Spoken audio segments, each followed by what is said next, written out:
ರೇಣುಕಾಸ್ವಾಮಿ ಕೊಲೆ ಕೇಸ್ನಲ್ಲಿ Darshan and gang ವಿರುದ್ಧದ ಟ್ರಯಲ್ ಆರಂಭವಾಗಿದೆ. ಇವತ್ತು ಮೊದಲನೇ ಸಾಕ್ಷಿಯಾಗಿ ರೇಣುಕಾಸ್ವಾಮಿ ತಾಯಿ ರತ್ನಪ್ರಭಾ ಹೇಳಿಕೆ ದಾಖಲಿಸಿದ್ರೆ, ಎರಡನೇ ಸಾಕ್ಷಿಯಾಗಿ ತಂದೆ ಕಾಶಿನಾಥಯ್ಯ ಶಿವನಗೌಡ್ರು ಹೇಳಿಕೆ ನೀಡಿದ್ರು. ಅಷ್ಟಕ್ಕೂ ಮೊದಲ ದಿನದ ಪಾಟಿ ಸವಾಲ್ ಹೇಗಿತ್ತು ಅನ್ನೋದನ್ನೇ ತೋರಿಸ್ತೀವಿ ನೋಡಿ. ರಾಜ್ಯದ ಉದ್ದಗಲಕ್ಕೂ ತೆರೆಗಪ್ಪಳಿಸಿರೋ ಡೆವಿಲ್ ಅಬ್ಬರಿಸ್ತಾ ಇದ್ರೆ, ಜೈಲ್ನಲ್ಲಿರೋ ಡೆವಿಲ್ಗೆ ಇಂದಿನಿಂದ ಢವ ಢವ ಶುರುವಾಗಿದೆ. ರೇಣುಕಾಸ್ವಾಮಿ ಕೊಲೆ ಕೇಸ್ನ ಟ್ರಯಲ್ ಶುರುವಾಗಿದ್ದು, ದರ್ಶನ್ ಹಾಗೂ ಪವಿತ್ರ ಗೌಡ ವಿಚಾರಣೆ ವೀಕ್ಷಿಸಿದ್ರು.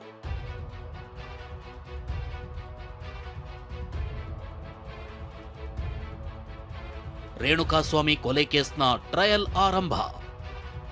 ರೇಣುಕಾಸ್ವಾಮಿ ತಂದೆ ತಾಯಿಗೆ ಪಾಟಿ ಸವಾಲ್. ರೇಣುಕಾಸ್ವಾಮಿ ಕೊಲೆ ಕೇಸ್ನಲ್ಲಿ ಆರೋಪಿಯಾಗಿ ನಟ ದರ್ಶನ್ ಜೈಲು ಸೇರಿದ್ದಾರೆ. ಈ ಪ್ರಕರಣದಲ್ಲಿ ದರ್ಶನ್ ಅಪರಾಧಿಯೋ ನಿರಪರಾಧಿಯೋ ಅನ್ನೋ ನಿರ್ಧಾರವಾಗುವುದು ಕೋರ್ಟ್ನಲ್ಲಿ. ಅದೇ ಟ್ರಯಲ್ ಇಂದಿನಿಂದ ಶುರುವಾಗಿದೆ. ಪೊಲೀಸರು ಸಂಗ್ರಹಿಸಿದ ಸಾಕ್ಷ್ಯವನ್ನ ಕೋರ್ಟ್ ಮುಂದೆ ಹಾಜರುಪಡಿಸಿ ಸಾಬೀತುಪಡಿಸುವ ಕಾರ್ಯವನ್ನ ಎಸ್ಪಿಪಿ ಪ್ರಸನ್ನಕುಮಾರ್ ಆರಂಭಿಸಿದ್ದಾರೆ. ಪರಪ್ಪನ ಅಗ್ರಹಾರ ಜೈಲಿನಿಂದ ವಿಡಿಯೋ ಕಾನ್ಫರೆನ್ಸ್ ಮೂಲಕ ಹಾಜರಾದ ನಟ ದರ್ಶನ್ ಹಾಗೂ ಪವಿತ್ರ ಗೌಡ ಜೈಲಿನಲ್ಲಿದ್ದ ಪ್ಲಾಸ್ಟಿಕ್ ಚೇರ್ಗಳಲ್ಲಿ ಕುಳಿತು ಕುತೂಹಲದಿಂದ ಪ್ರಕ್ರಿಯೆ ವೀಕ್ಷಿಸಿದ್ರು.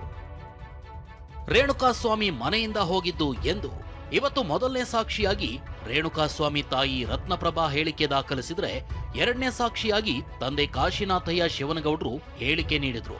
ರೇಣುಕಾಸ್ವಾಮಿ ಕೊನೆ ಬಾರಿ ಮನೆಯಿಂದ ಹೊರಟ ಸಮಯ, ನಂತರ ರೇಣುಕಾಸ್ವಾಮಿ ದೇಹವನ್ನು ಗುರುತಿಸಿದ ಬಗ್ಗೆ ಹಾಗೂ ಉಂಗ್ರ ಚೈನ್ ವಶಕ್ಕೆ ಪಡೆದ ಬಗ್ಗೆನೂ ರೇಣುಕಾಸ್ವಾಮಿ ತಂದೆ ತಾಯಿ ಕೋರ್ಟ್ಗೆ ಹೇಳಿಕೆ ನೀಡಿದ್ದಾರೆ. ಇದಾದ ಬಳಿಕ ರೇಣುಕಾಸ್ವಾಮಿ ತಾಯಿ ರತ್ನಪ್ರಭಾ ಅವರನ್ನ ಪಾಟಿ ಸವಾಲಿಗೊಳಪಡಿಸೋ ಪ್ರಕ್ರಿಯೆಯನ್ನ ಕೋರ್ಟ್ ಆರಂಭಿಸಿದೆ. ಪವಿತ್ರ ಗೌಡ ಪರ ವಕೀಲ ಬಾಲನ್ ರತ್ನಪ್ರಭಾರಿಗೆ ಹಲವು ಪ್ರಶ್ನೆ ಕೇಳಿ ಪಾಟಿ ಸವಾಲ್ ನಡೆಸಿದ್ರು. ಜೂನ್ 8ನೇ ತಾರೀಕು 2024ರಂದು ನಿಮ್ಮ ಮೊಬೈಲ್ಗೆ ಮಗನಿಂದ ಕರೆ ಬಂತ? ಸಂಜೆ 5 ಹಾಗೂ 7 ಗಂಟೆಗೆ ಚಿತ್ರದುರ್ಗದಲ್ಲೇ ಇದ್ದೇನೆಂದು ಹೇಳಿದ್ನ? ಅಂದು 10:30 ಗಂಟೆಗೆ ಆತ ಫೋನ್ ಮಾಡಿದ್ದನ್ನ ಪೊಲೀಸರಿಗೆ ನೀವು ಹೇಳಿಲ್ಲ. ನಿಮ್ಮ ಮಗನ ಬಗ್ಗೆ ಸಂಜೆ 6ರಿಂದ 7 ಗಂಟೆಗೆ ಗಂಡ ಮತ್ತು ಸೊಸೆ ಬಳಿ ಮಾತನಾಡಿದ್ರ? ಆತ ಕೆಲಸ ಮಾಡ್ತಿದ್ದ ಫಾರ್ಮಸಿಯಲ್ಲಿ ವಿಚಾರಿಸಿದ್ರ? ಬೆಳಗ್ಗೆ ಪುತ್ರನಿಂದ ಕರೆ ಬಂದಿತ್ತು. ಊಟಕ್ಕೆ ಹೊರಗಡೆ ಹೋಗ್ತೇನೆ ಎಂದು ಹೇಳಿದ್ದ. ಎಲ್ಲಿಗೆ ಹೋಗ್ತೇನೆಂದು ಹೇಳಿರಲಿಲ್ಲ. ರಾತ್ರಿ 7 ಗಂಟೆ ಬಳಿಕ ಮಗನ ಫೋನ್ ಸ್ವಿಚ್ ಆಫ್ ಬರ್ತಿದೆ ಎಂದು ಹೇಳಿದ್ದೆ. ಆತ ಕೆಲಸ ಮಾಡ್ತಿದ್ದ, ಫಾರ್ಮಸಿಯಲ್ಲಿ ವಿಚಾರಿಸಿರ್ಲಿಲ್ಲ. ಚಿತ್ರದುರ್ಗದ ಬಾಲಾಜಿ ಬಾರ್ಗೆ ಆಗಾಗ ರೇಣುಕಾಸ್ವಾಮಿ ಹೋಗ್ತಿದ್ದ ಅಲ್ವೇ? ಹೊರಡುವ ಮುನ್ನ ನಿಮ್ಮ ಮನೆಯಲ್ಲಿ ಟಿಫನ್ ತಿಂದು ಹೋಗಿದ್ನಾ? ರೇಣುಕಾಸ್ವಾಮಿ ಸ್ನೇಹಿತರೊಂದಿಗೆ ಬಾಲಾಜಿ ಬಾರ್ಗೆ ಹೋಗಿದ್ದನಲ್ವೇ? ಶವಾಗಾರದಲ್ಲಿ ರೇಣುಕಾಸ್ವಾಮಿ ಧರಿಸಿದ್ದ ಟಿ ಶರ್ಟ್ ನೋಡಿದ್ದೀರಾ?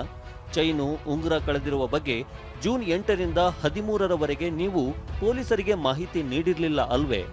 ರೇಣುಕಾಸ್ವಾಮಿ ಸ್ನೇಹಿತರೊಂದಿಗೆ ಬಾಲಾಜಿ ಬಾರ್ಗೆ ಊಟಕ್ಕೆ ಹೋಗಿಲ್ಲ. ಶವದ ಮೇಲಿದ್ದ ಟಿ ಶರ್ಟ್ ಗುರುತಿಸಿದ್ದೇನೆ. ಆತ ಮನೆಯಿಂದ ಹೋಗುವಾಗ ಬೇರೆ ಶರ್ಟ್ ಹಾಕಿದ್ದ. ಚೈನು ಉಂಗುರದ ಬಗ್ಗೆ ಪೊಲೀಸರಿಗೆ ಮಾಹಿತಿ ನೀಡಿದ ಬಗ್ಗೆ ನನಗೆ ಗೊತ್ತಿಲ್ಲ. ಜೂನ್ 9, 2024ರಂದು ನಿಮ್ಮ ಮಗ ಕೆಎಸ್ಆರ್ಟಿಸಿ ಬಸ್ ಹತ್ತಿ ಹೋಗಿದ್ದು ನಿಮಗೆ ಗೊತ್ತಿತ್ತಾ? ನಿಮ್ಮ ಮಗ ಎಲ್ಲಿ ಹೋಗಿದ್ದ ಎಂಬುದು ನಿಮಗೆ ಗೊತ್ತಿತ್ತು. ಹೀಗಾಗಿಯೇ ನೀವು ದೂರು ಕೊಟ್ಟಿಲ್ಲ. ನಿಮ್ಮ ಮಗ ಕೆಲಸಕ್ಕೆ ಹೋಗುವಾಗ ಯೂನಿಫಾರ್ಮ್ ಹಾಕ್ತಿರ್ಲಿಲ್ವಲ್ವಾ? ಕೆಎಸ್ಆರ್ಟಿಸಿ ಬಸ್ ಹತ್ತಿ ಹೋಗಿದ್ದಾರೆಂಬುದು ಸರಿಯಲ್ಲ. ಮಗ ಎಲ್ಲಿ ಹೋಗಿದ್ದ ಎಂಬುದು ಗೊತ್ತಿರಲಿಲ್ಲ. ಶನಿವಾರ ಭಾನುವಾರ ಕೆಲಸಕ್ಕೆ ಯೂನಿಫಾರ್ಮ್ ಹಾಕ್ತಿರ್ಲಿಲ್ಲ. ಹೀಗೆ ಪವಿತ್ರ ಗೌಡ ಪರ ವಕೀಲ ಬಾಲನ್ ಪ್ರಶ್ನೆಗಳ ಮೇಲೆ ಪ್ರಶ್ನೆ ಕೇಳ್ತಿದ್ರೆ, ತಮಗ್ ತಿಳಿದಿರೋದಕ್ಕೆ ರೇಣುಕಾಸ್ವಾಮಿ ತಾಯಿ ರತ್ನಪ್ರಭಾ ಉತ್ತರಿಸಿದ್ರು. ಉಳಿದ ಪ್ರಶ್ನೆಗಳಿಗೆ ಇಲ್ಲ, ತಿಳಿದಿಲ್ಲ ಅಂತ ಉತ್ತರಿಸಿದ್ರು. ವಿಚಾರಣೆ ನಾಳೆಗೆ ಮುಂದೂಡಿದ್ದು, ನಾಳೆಯೂ ಪಾಟಿ ಸವಾಲು ಮುಂದುವರಿಯಲಿದೆ. Pavithra Gowda ಸೆಲ್ಗೆ TV, news paper. ಇನ್ನು TV, news paper, radio, music, meditation, ಮನೆ ಊಟಕ್ಕೆ ಪವಿತ್ರ ಗೌಡ ಬೇಡಿಕೆ ಇಟ್ಟಿದ್ರು. ಪವಿತ್ರ ಗೌಡ ಪರ ವಕೀಲರ ಕೋರಿಕೆ ಮೇರೆಗೆ court Pavithra Gowda ಸೆಲ್ಗೆ TV, news paper, ಪುಸ್ತಕ ಒದಗಿಸಲು ಜೈಲಧಿಕಾರಿಗಳಿಗೆ ಸೂಚನೆ ನೀಡಿದೆ. ರಮೇಶ್, ಟಿವಿ9 ಬೆಂಗಳೂರು.